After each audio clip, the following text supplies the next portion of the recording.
Olá pessoal, mais uma vez aqui é Jefferson Vicente para mais uma pré-aula da nossa revista da editora Betel. Nós vamos estudar hoje a lição de número 6, cujo título é A Grande e Perfeita Salvação de Cristo Jesus. Então roda a vinheta para nós começarmos a nossa pré-aula.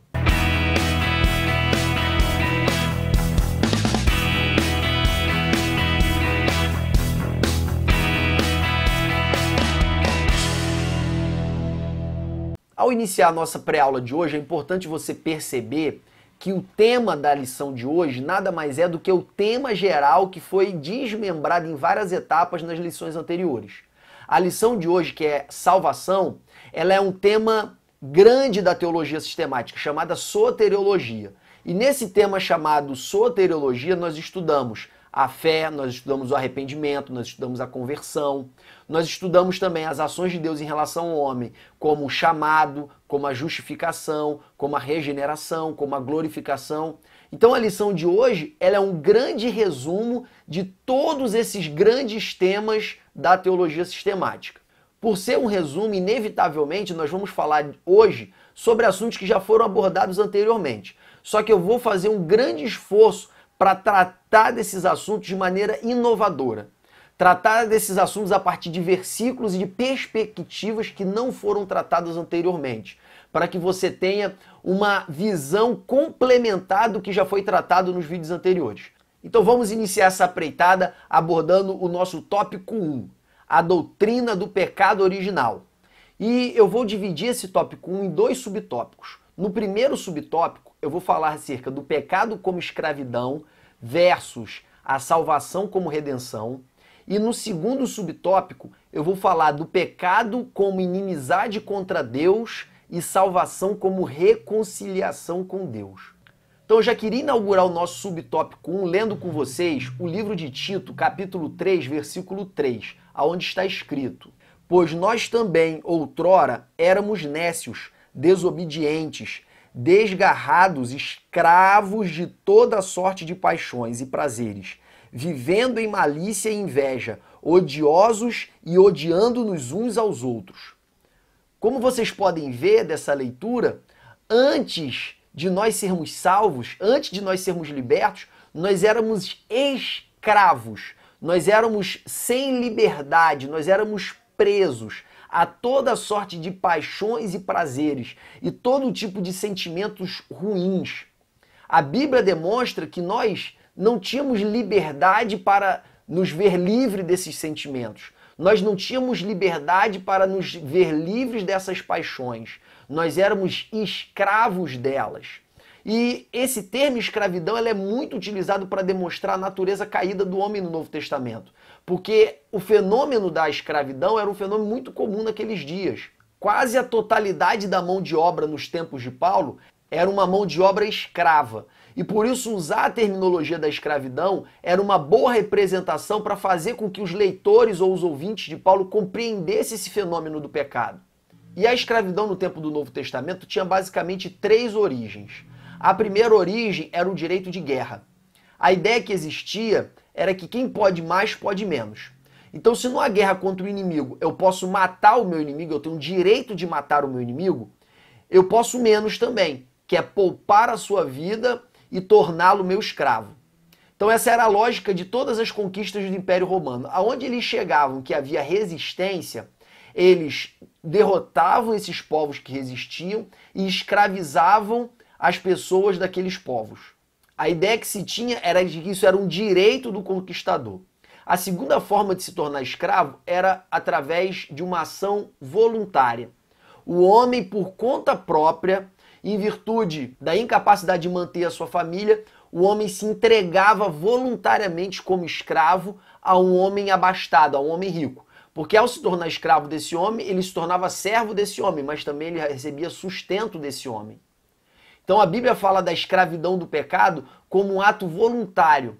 É por isso que Paulo vai dizer lá em Romanos capítulo 5, versículo 15 ao 17, Jesus vai falar lá em João capítulo 8, versículo 33 a 35, e Pedro vai falar também em 2 Pedro capítulo 2, versículo 19, que quando você decide voluntariamente servir ao pecado, você se torna escravo do pecado. Ao decidir voluntariamente servi-lo, você acaba se tornando escravo dele. A terceira maneira originária de se tornar um escravo era através do pagamento de dívida. Um homem que devia muito dinheiro ao seu credor e era incapaz de pagá-lo, ele poderia se dar como escravo como forma de pagamento. Nós vemos esse exemplo no Antigo Testamento, em que um filho de profeta, ou seja, um homem que estava na escola de profetas, ele morre e deixa uma grande dívida para sua esposa e para os seus 2 filhos. Não podendo essa esposa, essa viúva, pagar essa dívida, os seus credores queriam levar os seus 2 filhos como escravo. Ela procura o profeta Eliseu, relata o caso, o profeta Eliseu manda ela pegar vasos com os seus vizinhos, colocar dentro de casa, derramar a única botija que ela tinha de azeite sobre esses vasos, e quando ela fez isso, Deus multiplicou o azeite, ela conseguiu pagar os seus credores e ainda conseguiu se sustentar. Então a terceira maneira originária de se tornar escravo de alguém é através do pagamento de dívida. E tem uma quarta maneira de se tornar escravo de alguém, que não é nenhuma dessas formas originárias, mas é uma forma derivada. É alguém que já é escravo, ser vendido para outra pessoa como escravo. É mais ou menos o que Paulo diz lá no livro de Romanos, capítulo 7, versículo 14, e que nós fomos vendidos pelo pecado como escravos. Então, como o pecado se apresenta para nós como uma força escravizadora, a salvação também se apresenta para nós como uma força libertadora. E a forma principal de você libertar um escravo era você pagar pela liberdade dele. O nome desse ato de pagar pela liberdade de alguém para libertá-lo chama-se redenção. Então o significado da palavra redenção é redimir, ou remir, ou resgatar, ou pagar o preço para obter de volta, ou comprar alguém para que ela seja liberta do seu atual dono. Isso é redenção. No Antigo Testamento nós vemos redenção lá no livro de Levítico, capítulo 25, aonde está escrito que quando um parente seu, ele por causa de dívida, por causa da sua pobreza, vender a sua terra, você não vai permitir que essa terra fique na mão de estrangeiros. Você vai comprar essa terra novamente, ou seja, você vai resgatar essa terra, você vai redimir essa terra, para que você não perca essa terra, para que essa terra não saia do meio da sua família. No mesmo livro de Levítico, capítulo 25, fala que quando um homem da sua família ficar pobre ao ponto de necessitar se vender como servo para outras pessoas, você não vai permitir que o seu irmão ele seja servo de estrangeiros. Você vai redimir o seu irmão, você vai comprá-lo de volta para que ele não sirva a estrangeiros. O próprio Deus, quando ele enviou a última praga, a 10ª praga para o Egito, e matou todos os primogênitos da terra do Egito, ele disse para o povo de Israel através de Moisés, que a partir de agora todo primogênito de Israel é meu. Então tudo que abrir a madre vocês vão sacrificar para mim. E se for impuro, vocês vão redimir o primogênito, sacrificando um animal puro. Em relação aos primogênitos humanos, vocês irão redimi-los através do sacrifício de outro animal. Posteriormente, Deus redime os primogênitos de Israel, adotando para si, tomando para si a tribo de Levi. Já no Novo Testamento, a ideia de redenção, a ideia de redimir, a ideia de remir, ela está associada a essa ideia de libertação da escravidão. É por isso que nós vemos tantas referências bíblicas dizendo que a nossa redenção foi feita pelo sangue de Jesus. Em 1 Pedro, capítulo 1, versículo 18, Pedro vai dizer que nós não fomos comprados por coisas corruptíveis como prata, ouro ou qualquer outra coisa corruptível, mas nós fomos redimidos pelo precioso sangue de Jesus.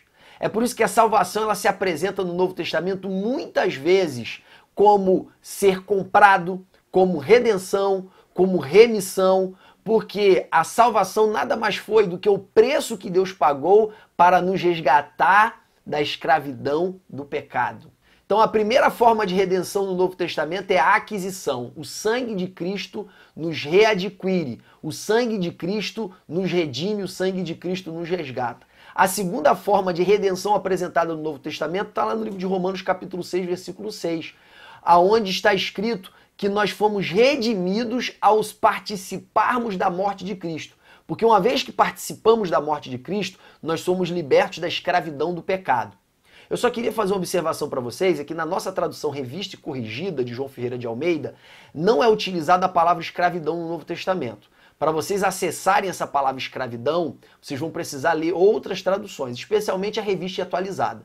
Na Revista Corrigida, eles priorizam a palavra servir ou servo. Nesse subtópico 2, nós vamos falar do pecado como separação do homem de Deus e do quanto Deus se ira com o nosso pecado. Está escrito lá no livro de Isaías, capítulo 59, versículo 1 e 2, assim: Eis que a mão do Senhor não está encolhida para que não possa salvar, nem os seus ouvidos agravados para que não possa ouvir, mas o vosso pecado fazem separação entre vós e Deus. Então o pecado, ele viola a santidade de Deus. O pecado, ele nos torna abomináveis diante de Deus. Normalmente quando a gente pensa no pecado, a gente pensa na ideia de que o pecado desagrada a Deus. E desagradar é como se fosse formulando uma imagem para didaticamente compreendermos como seria essa relação entre o nosso pecado e Deus. Nós costumamos imaginar uma criança que o pai disse, ó, não mexe aqui. A criança vai lá e mexe. O pai diz, não mexe aqui. Aquela criança vai lá e mexe. E essa criança, ela desagrada ao seu pai, porque desobedece à ordem do seu pai. Essa imagem é um tanto benevolente com a relação entre o nosso pecado e Deus. Na verdade, se nós formos analisar a santidade de Deus, o quanto Deus é santo, o quanto Deus é justo, o quanto Deus é puro, ao ponto de jamais relativizar o seu próprio caráter, ainda que seguir o seu caráter lhe cause prejuízo, esse mesmo Deus, ele é obrigado a conviver com um ser que está em completa rebelião contra ele. E esse pecado não são apenas atitudes. A própria existência do homem, ele é uma abominação para Deus. Porque a existência do homem, ela é a existência de uma criatura feita perfeita, que se desviou completamente do seu propósito e agora passa a ter prazer em desafiar a lei do seu Deus. Então a lei de Deus é não se prostitua e o homem consegue encontrar na prostituição uma imensa fonte de prazer. A lei de Deus diz, ama o teu próximo, e o homem consegue se satisfazer e se alegrar na sua ambição egoísta, na sua vã maneira individualista de ser ou de viver. Então não é que o homem apenas desobedece a Deus, o homem tem prazer de desobedecer a Deus. E não só isso, o homem também está em estado de rebelião e de usurpação do lugar de Deus. O homem, além de não querer obedecer à lei de Deus, o homem, além de desobedecer às suas próprias leis, o homem, além de violar a sua própria consciência e ter prazer de fazer todas essas coisas, o homem também está em estado de rebelião contra Deus, porque o homem não quer se submeter à lei de Deus.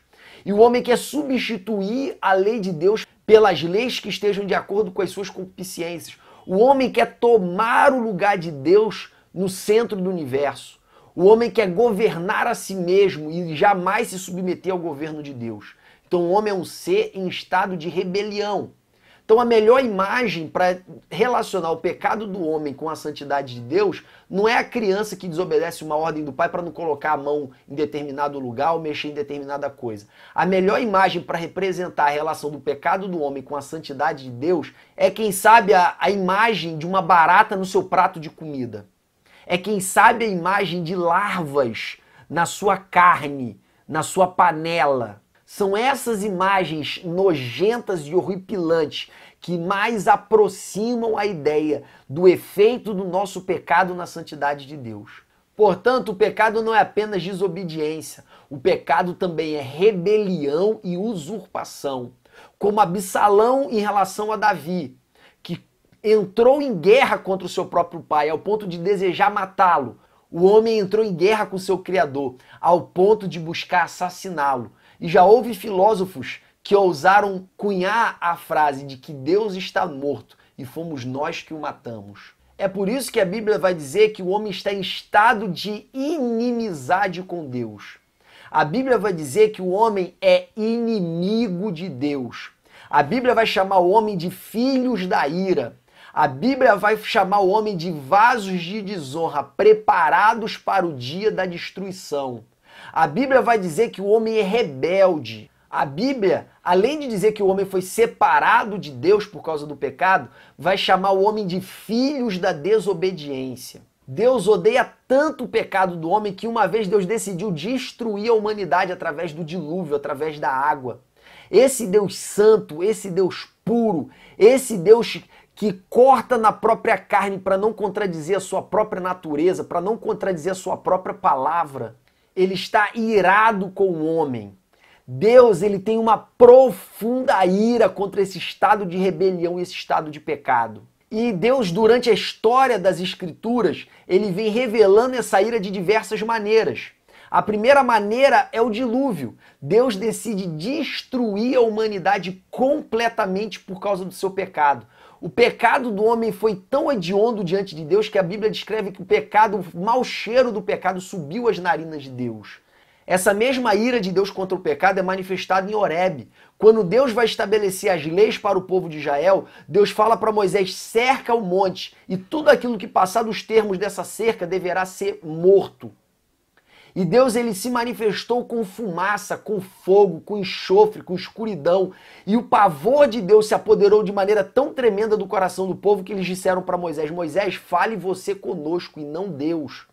Ali o Deus santo, o Deus que estava estabelecendo a sua lei, ele queria demonstrar que o descumprimento da sua lei provocava a sua ira. Essa mesma ira de Deus, ela se manifestou contra Sodoma e Gomorra. Essa mesma ira de Deus se manifestou contra a terra do Egito na manifestação das 10 pragas. Essa mesma ira de Deus se manifestou contra Coré, Datão e Abirão, de maneira tal que a terra os engoliu. Esta mesma ira de Deus se manifestou contra a geração inteira que saiu da terra do Egito, que foi assassinada por Deus no deserto. E você pode notar que quanto mais intensa é a presença de Deus, mais intensa também é a sua ira. Exemplo, Moisés está no monte falando com Deus. Enquanto Moisés está no monte, passam-se 40 dias, o povo lá embaixo decide se rebelar contra Deus e prefere fazer outros deuses. Eles chegam para Arão e falam: olha, Arão, nós não sabemos o que aconteceu com esse Moisés que nos tirou da terra do Egito. Façamos deuses que vão adiante de nós nesse deserto. E eles se rebelam contra Deus em apenas 40 dias. Apenas 40 dias foi suficiente para eles quererem abandonar completamente o Senhor e fazer outros deuses que os guiassem. E essa rebelião foi tão odienta diante de Deus que Deus disse para Moisés: Moisés, permita-me destruir completamente esse povo e farei uma nova geração a partir de ti. Moisés faz uma oração a Deus e fala: Senhor, por favor, Senhor, tenha misericórdia do teu povo, o povo que tu tiraste da terra do Egito. E Deus se arrepende desse mal e promete que não ia destruir o povo, mas diz: mas eu não irei no meio deles para não os consumir. Deus é tão santo que se Deus andasse no meio do povo, Deus iria destruí-los por causa da sua santidade. E Moisés faz uma oração muito quebrantada dizendo: Deus, como é que nós podemos ser chamados como povo que se chama pelo teu nome se o Senhor não está no nosso meio? Nós precisamos que o Senhor esteja no nosso meio.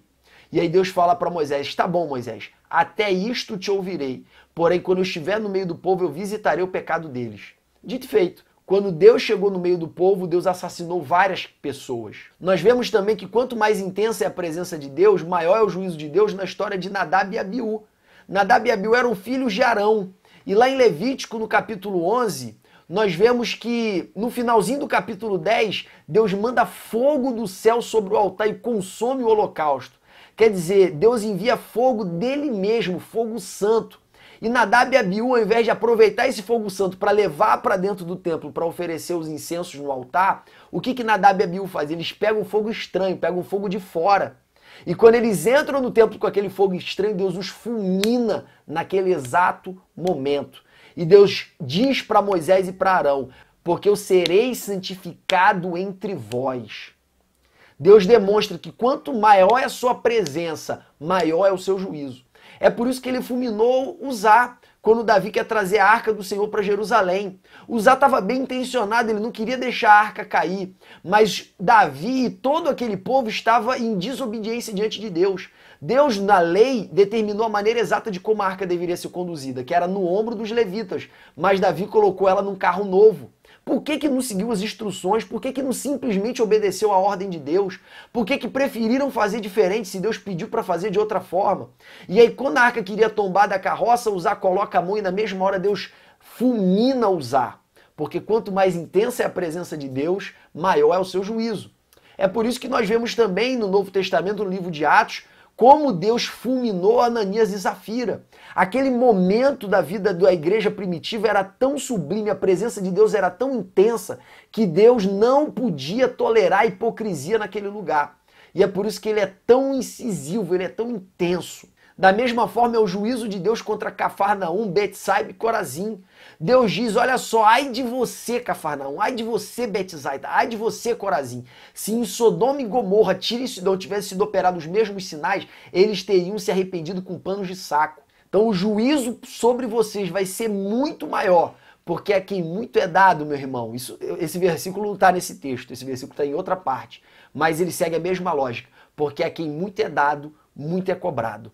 Quanto mais intensa é a presença de Deus, mais presente é a santidade de Deus. Quanto mais presente é a santidade de Deus, mais intenso é a ira e o juízo de Deus. Então esse Deus irado, esse Deus justo, que não tolera o pecado, ele não reputa por inocente o culpado.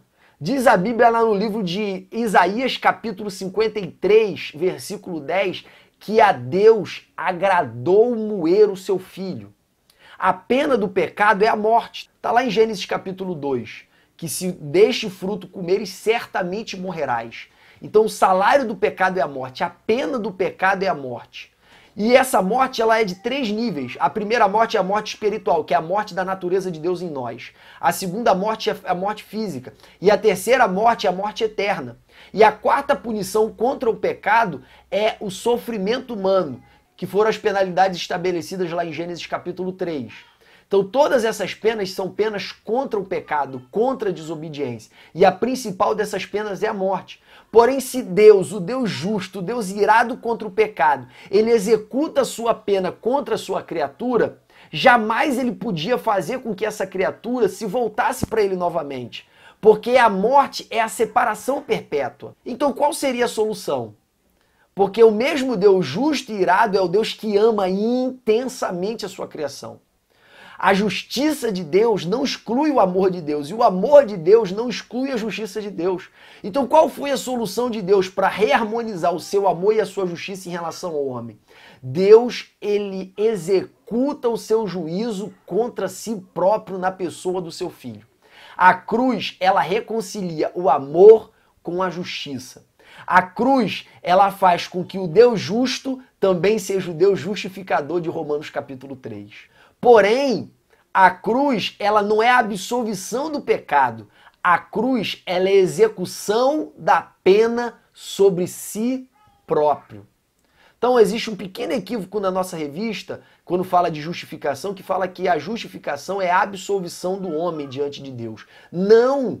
Como está escrito no livro de Romanos capítulo 3, que visto que a lei estava enferma por causa do pecado no corpo do homem, Deus manifestou o seu Filho à semelhança do corpo do pecado, para que por causa do pecado condenasse o pecado na carne. Então Deus ele se fez carne para condenar o pecado na carne, ou seja, nele próprio. A morte de Cristo foi a condenação do pecado. E por isso que Isaías 53:10 diz que Deus agradou moê-lo, porque Deus derramou cólera da sua justiça sobre si mesmo na cruz. Deus satisfez os imperativos da sua justiça naquela morte. Então, a justificação não é um ato de absolvição, a justificação é um ato de reabilitação. No nosso Código Penal, nós encontramos 3 institutos diversos que podem ter aparentemente a mesma consequência. A primeira delas é a extinção da punibilidade. A segunda delas é a absolvição. E a terceira delas é a reabilitação. Na absolvição, eu digo que aquela pessoa não praticou aquele crime, aquela pessoa é inocente. Na exclusão da culpabilidade, eu digo que essa pessoa é culpável, mas eu dou algum benefício para ela que afasta a pena sobre a vida dela. E esse benefício pode ser um perdão judicial, pode ser uma graça, pode ser uma anistia. E em terceiro lugar, temos a reabilitação, que é realizada para quem cumpriu a pena. A reabilitação limpa a ficha criminal da pessoa que cumpriu a pena. Dessas 3 hipóteses, a que mais se parece com a justificação não é a absolvição. Deus não está dizendo você não pecou, você é inocente. Não é a exclusão da punibilidade. Deus não está te dando uma anistia. Deus não está manifestando para você nenhum perdão judicial, relativizando o teu pecado. Deus está te dizendo, eu cumpri a pena no seu lugar. Então agora eu posso te reabilitar. Isso é a justificação bíblica e não a absolvição. Por isso que em diversas passagens bíblicas, a salvação ela é apresentada como reconciliação. A salvação é apresentada como ter paz com Deus, porque esta guerra que resultaria no nosso extermínio, ela foi aplacada pelo sacrifício de Cristo, de maneira tal que hoje o homem pecador, ele pode se reconciliar contra o Deus irado. O homem pecador, ele pode ter mais uma vez paz com Deus. Então, pessoal, como síntese do tópico 1, eu queria mostrar para vocês como a salvação ela se materializa dependendo das figuras de linguagem utilizadas pelos escritores bíblicos. Quando a Bíblia se refere ao pecado como escravidão, a salvação se apresenta como redenção, que significa remir ou redimir, que é resgatar mediante pagamento. E a segunda forma apresentada hoje é que no contexto onde o pecado ele é apresentado como inimizade contra Deus, a salvação é apresentada como reconciliação, é apresentada como paz com Deus. A salvação na Bíblia, dependendo do contexto, é apresentada de outras formas também. Nos evangelhos sinóticos, ser salvo é ser seguidor de Jesus. Ser salvo é entrar no reino de Deus. Então, a depender do contexto, das figuras de linguagem utilizada, a salvação ela vai assumir termos diferentes. A partir de agora, nós vamos falar acerca do nosso tópico 2, que fala acerca do processo da salvação. No nosso tópico 1, que falou sobre o pecado original, eu basicamente aprofundei o subtópico 1.2 e o subtópico 1.3 da nossa revista. Agora eu vou aprofundar o capítulo 2 da nossa revista e o subtópico 1.1.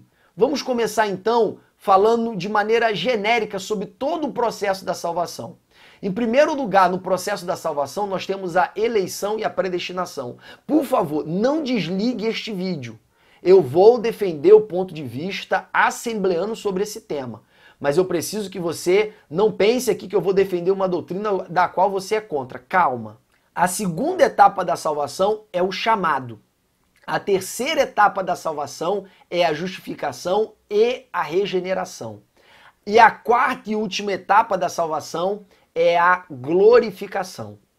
Todas essas etapas, elas são imputadas a Deus.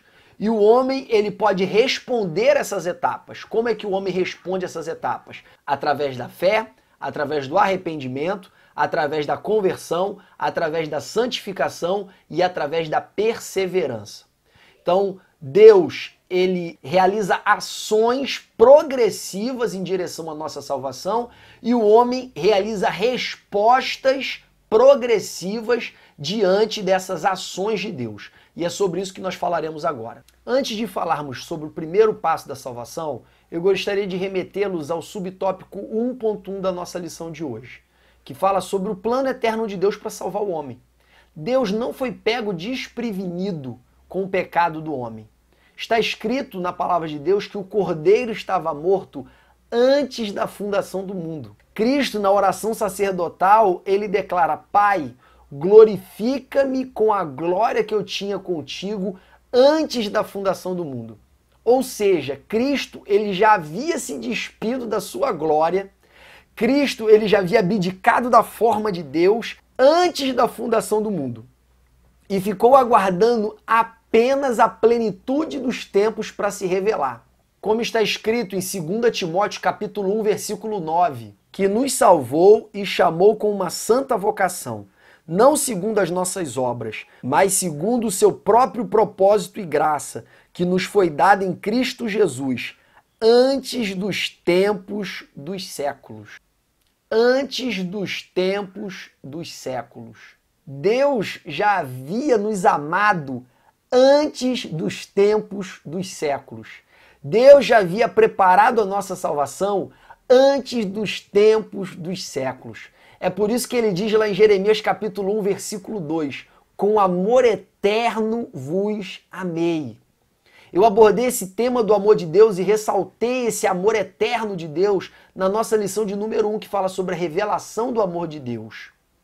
Se você quiser se aprofundar sobre isso, está mais ou menos da metade do vídeo para frente, da lição de número 1. E se ele nos amou antes da fundação do mundo, e se o Filho dele, o Cordeiro de Deus que tira o pecado do mundo, estava morto antes da fundação do mundo, e se Cristo se despiu da sua glória antes da fundação do mundo, e se o plano da salvação já estava elaborado antes da salvação do mundo, eu não posso dizer que o pecado pegou Deus de surpresa. Quando eu leio o Antigo Testamento e vejo que o homem se relacionava com Deus através do sacrifício de animais, eu percebo que Jesus não morreu para cumprir o tipo do Antigo Testamento, que era o sacrifício de animais. E sim, Deus aceitava o sacrifício de animais, porque o sacrifício de animais era a representação histórica do sacrifício que ocorreu antes da fundação do mundo e que se revelaria na plenitude dos tempos. Deus, ele se relacionava com Abraão através dos sacrifícios, com Isaac, com Jacó, com Moisés, no templo, porque o cordeiro já estava morto, aguardando o dia da sua manifestação plena. Deus, ele me amou antes de eu nascer, e Deus já havia preparado a minha redenção antes de eu nascer. Eu fico pensando no sentimento de Deus em relação ao meu nascimento, eu fico pensando na minha filha. Se por algum motivo qualquer Deus decidisse voltar o tempo a 3 anos atrás, e eu pudesse escolher entre ter a minha filha ou não, em primeiro lugar, eu ia lembrar das noites sem dormir. Em segundo lugar, eu ia lembrar do trabalho. Em terceiro lugar, eu ia lembrar de tudo aquilo que eu tive que me privar por causa dela.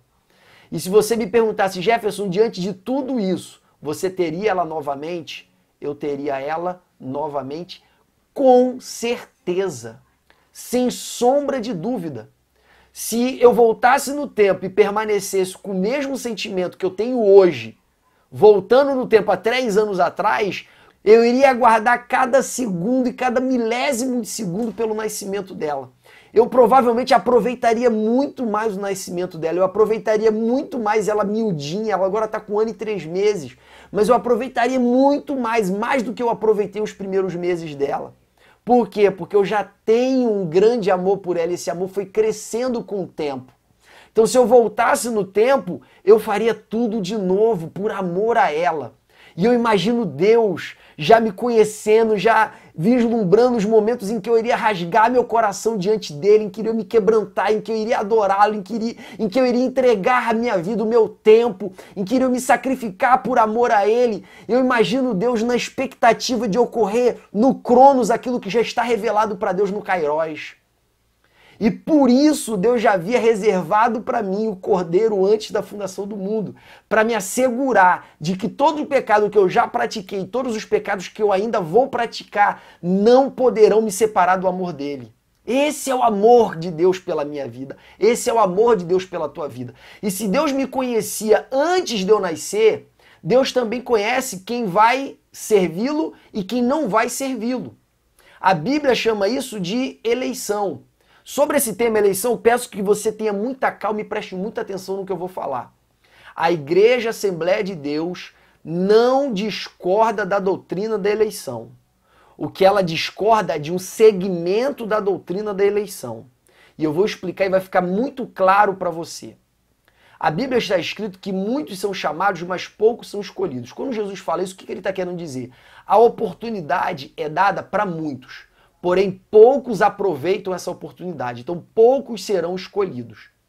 A linha calvinista, a linha que crê na doutrina da predestinação incondicional, vai dizer o seguinte: essa pessoa que aproveitou a oportunidade, como ela estava morta em seus delitos e pecados, ela era incapaz de se voltar para Deus, Deus precisou elegê-la e capacitá-la para aproveitar aquela oportunidade. Essa é a doutrina da eleição incondicional. A eleição incondicional exclui completamente o livre-arbítrio. Ela diz que a salvação ela vem exclusiva de Deus e independe da resposta humana. Na verdade, o homem só consegue responder porque Deus capacitou o homem para responder. O segundo ponto de vista diz o seguinte: não, Deus me escolheu depois que eu aproveitei a oportunidade. Eu só posso ser chamado de escolhido de Deus depois que eu realmente atendi ao chamado dele. Dessas duas posições, você acha que qual delas é a posição assembleana? Infelizmente, eu tenho que te responder que nenhuma das duas.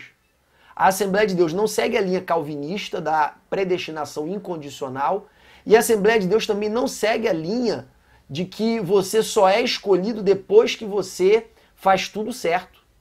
A Assembleia de Deus segue uma terceira linha que a gente chama de arminianismo. E o arminianismo diz o seguinte, que nós somos eleitos sim por Deus, porém nós somos eleitos pela presciência de Deus. Como está escrito em 1 Pedro capítulo 1, versículo 2, que nós fomos eleitos pela presciência, ou seja, Deus sabia quem iria aproveitar a oportunidade. Deus sabia quem iria se entregar de todo o coração. Deus sabia quem iria recebê-lo com todas as suas forças.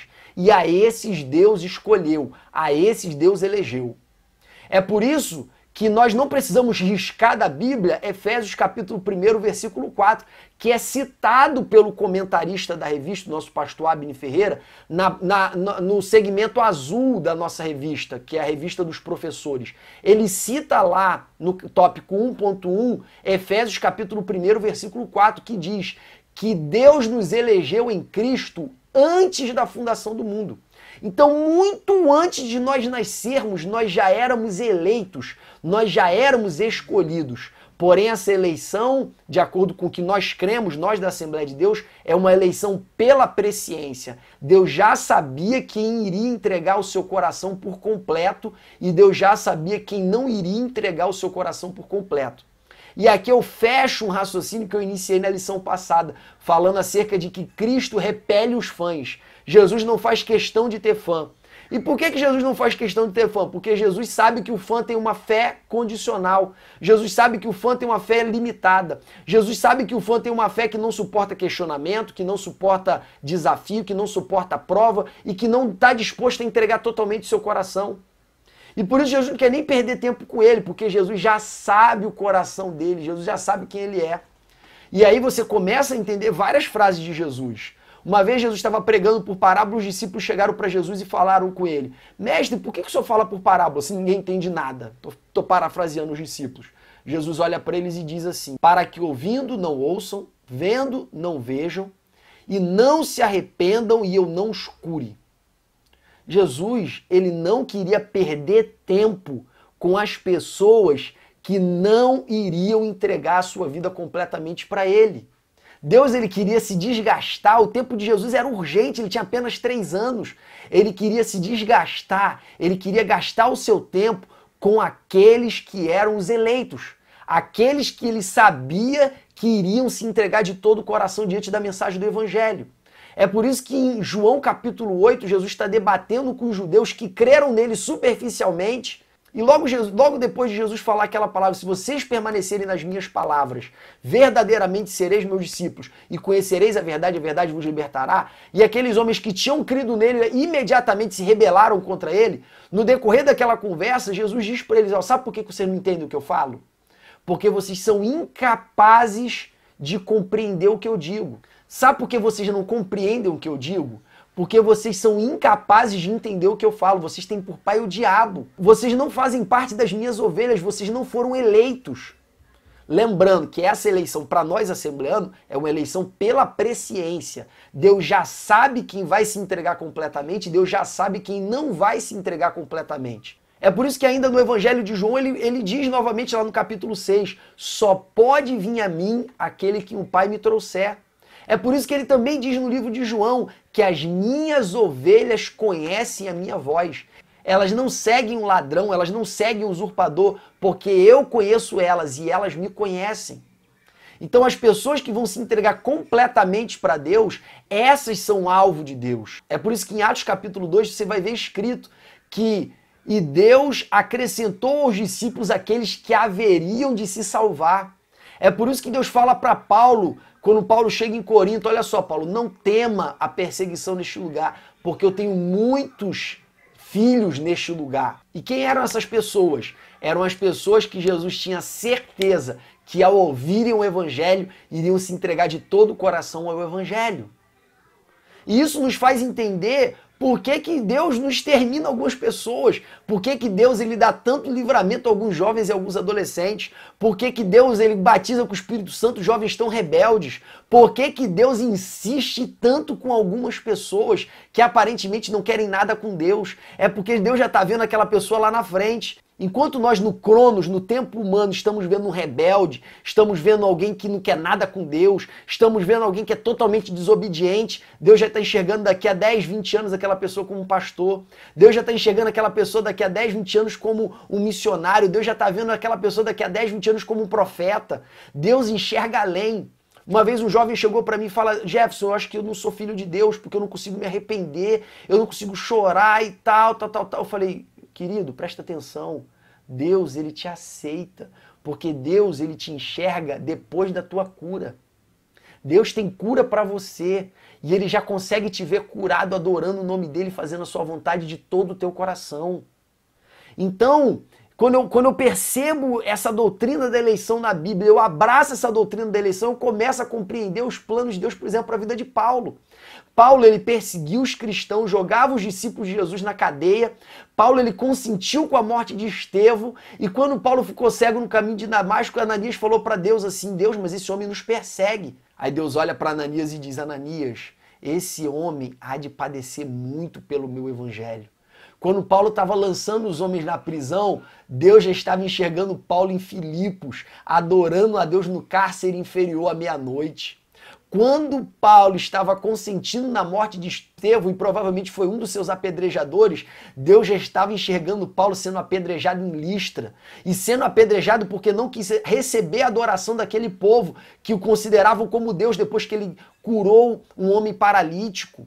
Deus já estava enxergando Paulo voltando da sua terceira viagem missionária em direção a Jerusalém. E por onde quer que ele passava, de cidade em cidade, o Espírito usava os seus profetas para dizer: Paulo, você vai ser preso em Jerusalém. Em Jerusalém te aguardam muitas tribulações.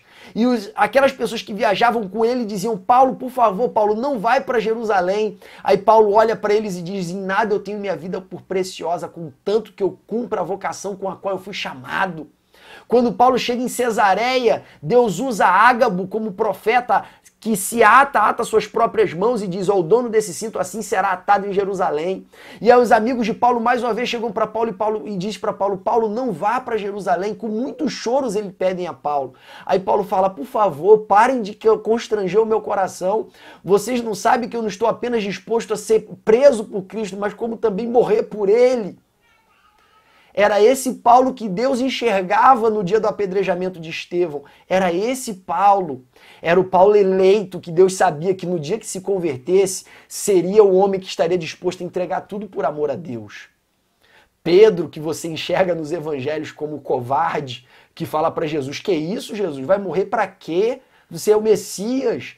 É o Pedro que falha na fé durante a tempestade afunda, é o Pedro que falta fé para expulsar demônio e para mandar o vento e o mar se acalmar. É o Pedro que está sempre falhando e que nega Jesus no momento que passa a correr risco.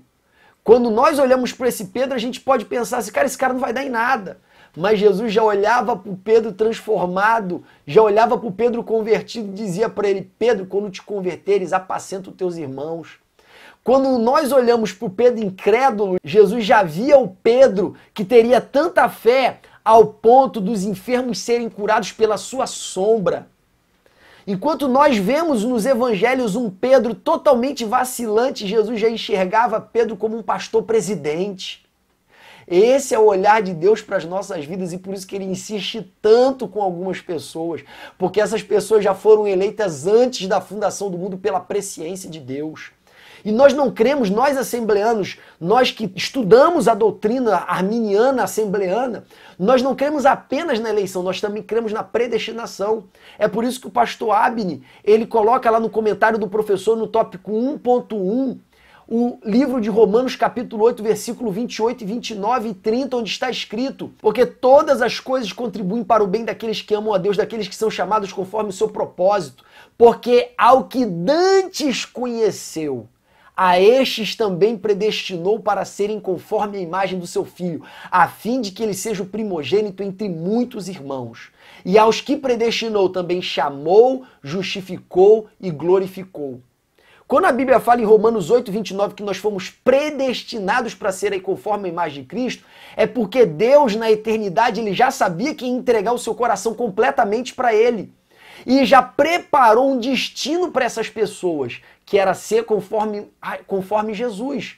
E fez com que tudo na vida daquela pessoa contribuísse para esse bem, que era ser conforme Jesus. Portanto, crer na doutrina da eleição nos dá a segurança de que Deus não abre mão de nós e não vai abrir mão de nós. E a doutrina da predestinação, que é pré-estabelecer um destino, nos dá a segurança de que tudo que acontece na nossa vida é para o nosso bem. E esse bem é ser igual a Jesus. Então tem pessoas que servem a Deus, mas nunca saem da prova. Porque Deus sabe que o dia que sair da prova se desvia. Deus sabe que o dia que sair da prova se desvia. É por isso que tem pessoas que estão no nosso meio que nunca são exaltadas, sempre estão passando por humilhação. Porque Deus sabe que no dia que essa pessoa for exaltada, o coração dela se ensoberbece. Então vejamos o exemplo de Roboão. Diz as Escrituras que quando ele consolidou o seu reino, ele se desviou da lei do Senhor. Se não vejamos, de acordo com o relato de 2 Crônicas, a história do rei Ezequias, que serviu a Deus com todo o seu coração. Mas quando ele consolidou o seu reino, ele deixou que a vaidade entrasse no seu coração, razão pela qual Deus permitiu que o rei da Síria viesse contra ele. Então tem pessoas no nosso meio que Deus não dá descanso, tem pessoas no nosso meio que Deus não exalta, porque sabe que o dia que der descanso, porque sabe que o dia que exaltar, essa pessoa vai se desviar. E por isso, por amar essa pessoa de todo o seu coração, Deus faz com que todas as coisas contribuem para o bem dessa pessoa. E que bem é esse? Ser igual a Jesus, permanecer aos pés de Deus, permanecer como membro da família de Deus. Então nós cremos na doutrina da eleição, conforme está escrito em Efésios capítulo 1, versículo 4, de maneira clara, que nós fomos eleitos antes da fundação do mundo. Porém, não é eleição incondicional, mas uma eleição pela presciência. Deus, conhecendo o futuro, nos elegeu antes da fundação do mundo. E nós também cremos na doutrina da predestinação, não como uma predestinação que anula completamente o meu livre-arbítrio, mas como uma predestinação que faz com que tudo conspire para que o bem maior de Deus na minha vida, que é ser igual a Jesus, que é ser da família de Deus, se cumpra na minha vida. Então essa é a primeira etapa do processo da salvação, como está lá em Romanos capítulo 8, versículo 30. E aos que predestinou, a este também chamou. Essa é a segunda etapa. Então a segunda etapa do processo de salvação é o chamado. Deus ele nos chama através da pregação da palavra. Como crerão se não há quem pregue? Qual é a resposta do homem a este chamado? O homem precisa crer e o homem precisa se arrepender. O homem não precisa praticar obra nenhuma nesse momento. Para eu receber a salvação de Deus, que é me dado pela graça, não vem pelas obras da lei, não vem pelo meu mérito, não vem de nós, é dom de Deus. Para eu receber, basta eu crer. Então, cara, isso é um desafio grande. Normalmente a gente se achega diante de Deus achando que primeiro a gente precisa ser certinho, primeiro a gente precisa parar de pecar, primeiro a gente precisa acertar a nossa vida para depois a gente se achegar a Deus. Quando na verdade é o contrário, a gente precisa crer que o justo viverá pela fé. A gente precisa crer que a fé é suficiente para nós nos achegarmos diante desse Deus santo.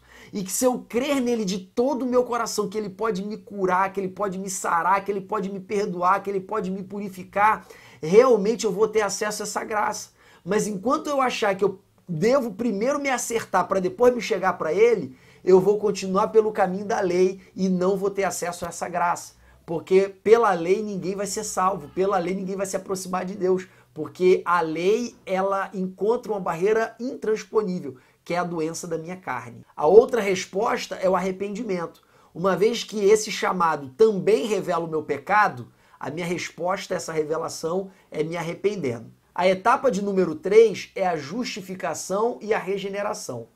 A justificação, ela está para o meu comportamento pecaminoso, como a regeneração está para a minha natureza pecaminosa. Eu sou justificado pelos pecados que eu pratiquei.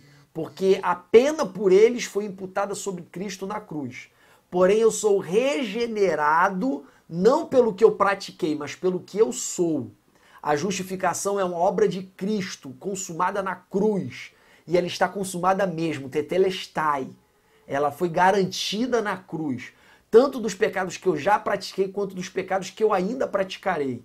E a regeneração é uma obra do Espírito, que nada mais é do que o novo nascimento, que é Deus devolver para o meu interior a natureza que eu perdi no Éden. Lembrando somente que a justificação não é absolvição, justificação não é exclusão da minha pena. Justificação é a declaração de que a minha pena foi cumprida e que por isso eu posso ser reabilitado. E que por isso a minha ficha de antecedentes criminais, a minha FAQ pode ser limpa. No mundo secular, na nossa vida, no nosso Código Penal, quando um criminoso ele cumpre a sua pena e é reabilitado, nem delegado de polícia, nem Ministério Público, nem nenhuma autoridade, senão um juiz, pode verificar os antecedentes dele. No nosso caso, Deus, além de eliminar o nosso pecado para todos os nossos acusadores, Deus, ele também elimina o nosso pecado na sua própria memória, ele lança o nosso pecado no mar do esquecimento. Então Deus faz mais do que a reabilitação do mundo, porque Deus anula a lembrança do pecado para ele próprio. A nossa revista, quando ela fala do processo da salvação, ela coloca a regeneração como uma etapa distinta da adoção. Porém, são descrições diferentes do mesmo fenômeno. É como, por exemplo, um acidente de trem com grande impacto e uma grande explosão. Se você entrevistar uma pessoa que viu o acidente de fora, ela vai falar, nossa, o trem estava vindo voado, bateu, explodiu, foi um barulho tremendo e tal. Ele vai descrever o fenômeno de um jeito. Se você entrevistar para alguém que estava dentro do trem, essa pessoa vai falar, nossa, a gente estava na nossa viagem normal, quando de repente eu vi todo mundo chorando, eu vi todo mundo sangrando, eu vi todo mundo desesperado, e eu também fiquei desesperado, e eu saí correndo, tentando sair do trem. As pessoas estão dando relatos completamente diferentes, mas elas estão falando do mesmo fenômeno. É a mesma coisa a regeneração e a adoção. Lá em João capítulo 1, versículo 11 e 12, diz que veio para o que era o seu, mas o seu não receberam, mas todos quantos o receberam, deu-lhes o poder de serem feitos filhos de Deus, aos que creem no seu nome. Então os que creem no nome de Cristo foram feitos filhos de Deus. Em João capítulo 3, versículo 3 e versículo 5, ele está falando da mesma coisa, que é o novo nascimento. Só que o novo nascimento ele trata como nascer da água, que é a palavra, eu falei isso na lição passada, e nascer do Espírito, que é a regeneração. Então, regeneração e adoção são a mesma coisa, descrita por âmbitos, por visões diferentes. Tanto é que no livro de Romanos, capítulo 8, nós vemos Paulo descrevendo o processo da nossa regeneração, que é a lei do Espírito de vida, afastando, anulando a lei do pecado e da morte que opera dentro de mim. E na sequência do capítulo 8 de Romanos, ele vem dizendo que são filhos de Deus aqueles que têm o Espírito de Deus. E esse mesmo Espírito testifica com o nosso Espírito que nós somos filhos de Deus. E ele diz dentro de nós, Abba, Pai. E se somos filhos, também somos herdeiros de Deus e co-herdeiros com Cristo. Então Paulo está dizendo que aquele que foi regenerado pela ação do Espírito, este também foi feito filho de Deus em adoção. Logo, é o mesmo fenômeno descrito de perspectivas diferentes. E qual é a resposta do homem diante da justificação e da regeneração? A resposta do homem é a conversão e a santificação. Mais uma vez, estamos usando duas palavras que têm um sentido muito aproximado em alguns contextos e que têm um sentido diferente em outros contextos. A palavra conversão, ela significa mudar de direção. Eu falei sobre isso na lição de número 4, a diferença entre arrependimento e conversão. E a palavra santificação, ela dá ênfase ao processo de se tornar parecido com Deus que é santo. Sendo que a santificação ela envolve tanto uma atitude humana quanto uma ação do Espírito. Já a conversão ela dá mais ênfase para a atitude humana. É por isso que a gente vai ver a palavra conversão mais no momento inicial da vida da pessoa, em que ela muda completamente de direção. E a palavra santificação é mais utilizada durante a caminhada da pessoa. Porém, em alguns contextos, a palavra santificação ela é usada como sinônimo da palavra conversão, quando elas significam, naquele contexto, uma atitude humana de buscar a viver uma vida diferente conforme a vontade de Deus. Então são palavras parecidas, são palavras que em muitos contextos são sinônimas, mas que em outros contextos elas são diferentes. Até porque a Bíblia se refere ao processo da santificação como uma obra de Deus no homem. Então, a santificação ela é mais ampla que a conversão.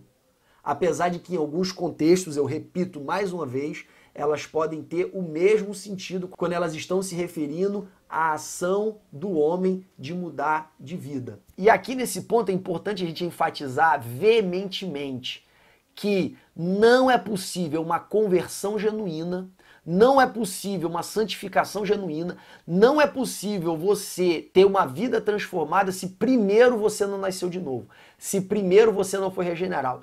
O máximo que você vai conseguir é aparentar ser um bom crente. O máximo que você vai conseguir é aparentar ser um servo de Deus para o homem. Mas diante de Deus e diante do diabo você não é nada. E é por isso, mais uma vez, que eu quero remeter você para a lição passada, onde eu falo acerca de como Jesus ele busca rejeitar os fãs e espantar os fãs. Porque Jesus não quer que as pessoas caminhem ao lado dele achando que estão servindo a ele, quando na verdade não estão servindo, porque não nasceram de novo. Por fim, eu quero ressaltar que tanto a conversão quanto a santificação, ela precisa ser um processo permanente. E aqui, ao falar de conversão e ao falar de santificação, eu também preciso falar de perseverança, que é a continuação desse processo que iniciou no momento em que nós cremos e no momento em que nós nos arrependemos. Então, recapitulando, primeira etapa da salvação, eleição e predestinação. Segunda etapa, chamado, com a resposta do homem, fé e arrependimento. Terceira etapa, justificação e regeneração. Ambas acontecem ao mesmo tempo. No livro de teologia sistemática vão ser tratadas separadamente, porém, no Cronos elas acontecem automaticamente ao mesmo tempo. Então, terceira etapa, justificação e regeneração. Lembrando que regeneração é a mesma coisa que adoção, só que visto de pontos de vista diferentes. Em seguida, nós vemos a conversão e a santificação, ambas cercadas pela perseverança. E aí, conversão e santificação, eu tanto posso ver como uma resposta à etapa 3, quanto posso ver como a etapa 4. Se eu considerar a santificação como uma obra que também é feita por Deus em mim, além da minha própria atitude. Então, eu vou colocar aqui conversão e santificação como etapa 4. Mas você também pode, de repente, dependendo da sua interpretação, colocar como uma resposta à etapa 3. E por fim, a etapa 5 da salvação, que é a glorificação, que nada mais é do que a eliminação da segunda natureza. Quando Adão foi criado, ele foi criado com uma natureza, a imagem e semelhança de Deus. Quando ele pecou, ele passou a ter uma natureza, a natureza caída. Quando nós somos regenerados, nós não voltamos a ter apenas uma natureza, nós passamos a ter duas naturezas. A natureza do pecado que continua habitando em nós e a natureza do Espírito que habita em nós também. E uma guerreia com a outra, conforme está descrito no livro de Gálatas, capítulo 5. E nessa guerra predomina aquele que eu alimento mais. Se eu alimento mais minha carne, vence minha carne. Se eu alimento mais o Espírito, vence a natureza regenerada do Espírito em mim. E a glorificação é a eliminação dessa primeira natureza, é a eliminação desse velho homem, que eu tenho que me despir durante a minha caminhada, mas que eu nunca vou concluir esse processo de me despir do velho homem. E quando chegar o dia da trombeta em que ela soará e os que estiverem mortos ressuscitarão primeiro e nós que estivermos vivos seremos transladados, quando esse dia chegar, aquilo que é corruptível se revestirá de incorruptibilidade. Como está escrito em 1 João capítulo 3, porque ainda não somos o que haveremos de ser, mas quando ele se revelar, assim como ele é, nós o veremos. Nós ainda não somos o que haveremos de ser, nós ainda não fomos libertos da segunda natureza, mas quando a glorificação ocorrer, nós seremos tal como ele, porque aquilo em nós que era corruptível será arrancado e só sobrará o novo homem que é conforme a imagem de Cristo. E aqui eu encerro, pessoal, nossa pré-aula de hoje. Lembrando que nós falamos de dois tópicos, sobre o pecado original e sobre o processo da salvação. Que essa pré-aula possa abençoar a sua aula poderosamente e que você possa dar uma aula transformadora para os seus alunos em nome de Jesus.